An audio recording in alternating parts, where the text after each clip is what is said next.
Dans un petit village niché au cœur d'une forêt luxuriante, vivait Kofi, un jeune garçon de 12 ans, curieux et aventureux. Le village, entouré de montagnes et de rivières scintillantes, était un lieu paisible où les traditions et les esprits de la nature étaient profondément respectés. Un jour, en explorant une grotte cachée derrière une cascade, Kofi découvrit un masque ancien, sculpté avec des motifs complexes et brillant d'une lueur étrange. Ce masque, lié à l'esprit d'un ancêtre puissant, allait changer sa vie à jamais. De retour au village, Kofi commença à remarquer des changements. Le masque lui donnait des pouvoirs incroyables. Il pouvait courir plus vite que le vent, entendre les murmures des arbres et même voir dans l'obscurité. Les villageois, impressionnés, le félicitaient pour ses exploits. Mais Kofi remarqua aussi quelque chose d'inquiétant. Chaque fois qu'il utilisait le masque, il se sentait un peu moins lui-même.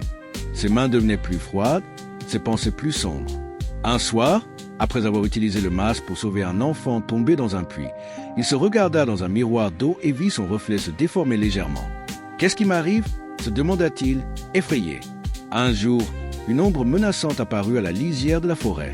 Des créatures étranges, mi-animales, mi-humaines, commencèrent à attaquer le village. Les villageois, paniqués, se tournèrent vers Kofi pour les protéger. Kofi utilisa le masque pour combattre les créatures, mais à chaque bataille, il perdait un peu plus de son humanité. Ses yeux devenaient plus sombres, sa peau plus pâle. Les villageois, d'abord reconnaissants, commencèrent à le craindre. « Kofi, arrête !» lui cria sa meilleure amie, Amina, un jour où il utilisa le masque pour terrasser une créature géante. « Tu deviens comme elle. » Kofi, bouleversé, réalisa qu'il devait trouver une solution avant qu'il ne soit trop tard. Kofi décida de retourner à la grotte où il avait trouvé le masque. Là, il découvrit des gravures anciennes racontant l'histoire de l'ancêtre. Il apprit que le masque avait été créé pour protéger le village, mais que son pouvoir corrompait ceux qui le portaient trop longtemps. L'ancêtre avait été un grand guerrier, mais il avait fini par devenir un monstre, obligeant les villageois à l'enfermer dans la grotte. Avant de disparaître, il avait laissé le masque, espérant qu'un jour, quelqu'un de pur pourrait l'utiliser sans succomber à la corruption. Kofi comprit qu'il devait briser le masque, mais pour cela, il aurait besoin de l'aide des esprits de la forêt. Kofi partit dans la forêt, guidé par les murmures des arbres. Il rencontra Niam, un esprit de la nature sous la forme d'un cerf majestueux. Niam lui expliqua que pour briser le masque, il devait accomplir 3 épreuves. La première épreuve du courage, affronter ses plus grandes peurs dans une grotte hantée. La deuxième épreuve de la sagesse, résoudre une énigme posée par un vieux baobab parlant. Et la dernière, épreuve du sacrifice, donner quelque chose de précieux pour sauver le village. Kofi, déterminé, accepta les épreuves. L'épreuve du courage. Kofi entra dans une grotte sombre où des ombres le hantèrent avec ses pires cauchemars. Il réussit à surmonter sa peur en se rappelant pourquoi il combattait. Au l'épreuve de la sagesse, le baobab lui posa une énigme complexe sur l'équilibre entre le pouvoir et la responsabilité. Kofi répondit avec son cœur, gagnant l'approbation de l'arbre. Au l'épreuve du sacrifice, Kofi dut donner le masque à Niam, renonçant à ses pouvoirs. Mais au moment de le faire, les créatures attaquèrent à nouveau. Sans le masque, Kofi se sentit faible, mais il réalisa qu'il n'avait pas besoin de pouvoir pour être un héros. Avec l'aide des villageois et des esprits de la forêt, il mena une bataille épique contre les créatures. Au cœur du combat, Kofi utilisa sa ruse pour piéger les créatures dans la grotte où Niage détruisit le masque avec une explosion de lumière. Les créatures disparurent et l'ombre qui planait sur le village fut dissipée. Le village fut sauvé, mais Kofi avait changé. Il avait appris que le vrai pouvoir ne venait pas des artefacts magiques, mais du courage, de la sagesse et de l'amour pour sa communauté. Les villageois, reconnaissants, célébrèrent Kofi comme un héros.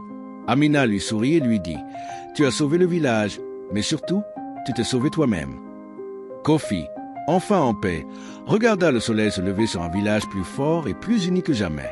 Après la destruction du masque, Kofi pensait que tout était terminé. Mais un matin, il se réveilla avec une marque étrange sur sa main, un symbole semblable à se graver sur le masque. La marque semblait vivante, pulsant légèrement, comme si elle avait sa propre énergie. Kofi essaya de cacher la marque, mais elle grandissait chaque jour, s'étendant lentement sur son bras. Il commença à entendre des murmures dans son esprit, des voix qui lui parlaient dans une langue ancienne. « Tu as brisé le masque, mais l'esprit de l'ancêtre n'a pas disparu. » Lui chuchota une voix. Kofi, effrayé, se rendit compte que l'ancêtre n'avait pas été vaincu, mais qu'il avait simplement changé de forme. Kofi décida de retourner voir Niam, l'esprit de la forêt. Le cerf majestueux l'accueillit avec tristesse. L'ancêtre est plus puissant que nous ne le pensions, dit Niam. Il s'est lié à toi lorsque tu as porté le masque. Maintenant, il cherche à reprendre forme à travers toi. Kofi, paniqué, demanda « Comment puis-je m'en débarrasser ?» Niam lui expliqua qu'il devait se rendre au cœur de la forêt, un endroit sacré où les esprits de la nature pouvaient l'aider à se libérer. Mais le chemin serait semé d'embûches, car l'ancêtre ferait tout pour l'en empêcher. Kofi partit pour le cœur de la forêt, accompagné d'Amina, qui refusait de le laisser affronter seul ce danger.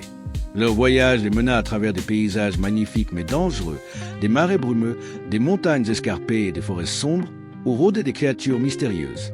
À chaque étape, l'ancêtre tentait de les arrêter. Il envoya des ombres vivantes pour les attaquer, manipula les éléments pour les désorienter et même tenta de corrompre Amina en lui montrant des visions de ses pires craintes. Mais Kofi et Amina, unis par leur amitié et leur détermination, surmontèrent chaque épreuve. Kofi apprit à utiliser la marque à son avantage, en canalisant son pouvoir pour protéger son ami et lui-même. Enfin, Kofi et Amina atteignirent le cœur de la forêt, un endroit magique où les arbres brillaient d'une lumière dorée et où l'air était rempli de chants d'oiseaux invisibles. Mais l'ancêtre les y attendait. Il prit la forme d'une ombre géante, avec des yeux brillants et une voix qui résonnait comme un tonnerre. « Tu ne peux pas m'échapper, Kofi !» rugit l'ancêtre. « Nous ne faisons qu'à maintenant. » Kofi, tremblant mais déterminé, répondit « Je ne te laisserai pas prendre le contrôle. Je suis plus fort que toi. » Une bataille épique s'engagea, où Kofi utilisa la marque pour combattre l'ancêtre, tandis qu'Amina l'aidait en invoquant les esprits de la forêt. Alors que la bataille faisait rage, Kofi réalisa qu'il ne pourrait pas vaincre l'ancêtre par la force. Il se souvint des mots de Niam. Parfois, le plus grand pouvoir réside dans le sacrifice. Kofi prit une décision difficile. Il devait se sacrifier pour briser le lien avec l'ancêtre.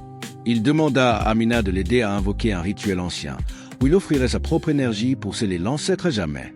Amina, les larmes aux yeux, accepta. Ensemble, ils accomplirent le rituel, tandis que l'ancêtre hurlait de rage. Le rituel fonctionna. L'ancêtre fut scellé dans le cœur de la forêt et la marque sur le bras de Kofi disparut. Mais Kofi tomba inconscient, épuisé par l'effort. Amina le ramena au village, où les villageois les accueillirent en héros. Kofi se réveilla quelques jours plus tard, faible mais libre. « Tu as sauvé le village une fois de plus », lui dit Amina en souriant. « Mais cette fois, tu as aussi sauvé ton âme. » Kofi sourit, reconnaissant d'avoir surmonté cette épreuve et d'avoir retrouvé sa liberté. Après avoir vaincu l'ancêtre et surmonté d'innombrables épreuves, Kofi et son ami Amina ramenèrent la paix dans le village. Les villageois, reconnaissants, célébrèrent leur héros. Kofi, désormais libéré de l'emprise du masque, devint le protecteur du village, guidé par la sagesse et le courage qu'il avait acquis. Le village, plus uni que jamais, prospéra sous la protection de Kofi et d'Amina. Les enfants jouaient librement, les anciens partageaient leurs histoires, et les esprits de la forêt veillaient sur eux. Kofi avait appris que le vrai pouvoir ne venait pas de la magie, mais du cœur et de l'esprit. Leçon à retenir. Le vrai pouvoir ne réside pas dans les artefacts magiques ou les forces extérieures, mais dans le courage, la sagesse et l'amour pour sa communauté. Les plus grands héros sont ceux qui se battent pour protéger les autres, même au prix de sacrifices personnels.